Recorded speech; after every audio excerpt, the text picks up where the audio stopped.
Hello mga kapingket! So guys, mag-get ready kami. Mag-get ready with me. And bago ang lahat, don't forget to click the notification bell para update kayo sa aming vlog. And palike and share na lang po. So guys, ito lang naman yung aming pang-get ready with me. Ito lang po guys.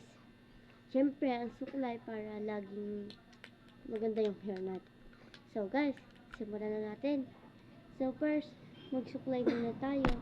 Siya kasi guys, kunti lang gagawin niya. Ako rin guys, kunti lang gagawin sa akin.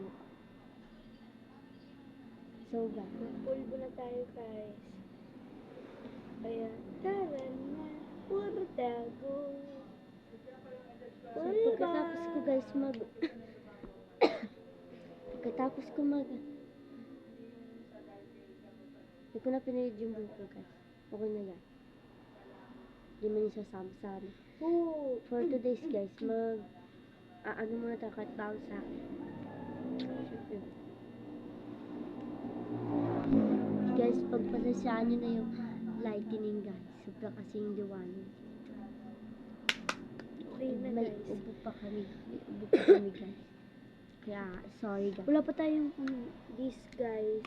Yan guys. Tagtag. Haba na yung oras nung nagamit natin. So, mag-isa pa tayo. Kami nga pala guys ay hindi kami aalis. PMN lang.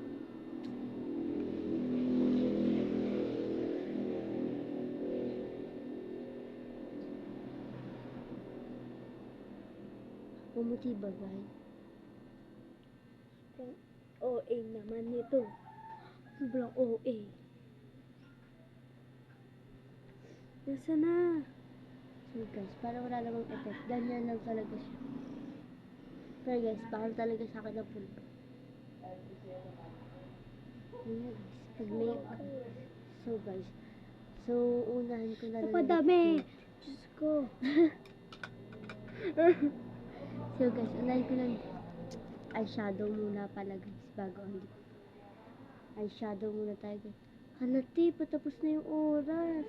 Ang bagal kasi.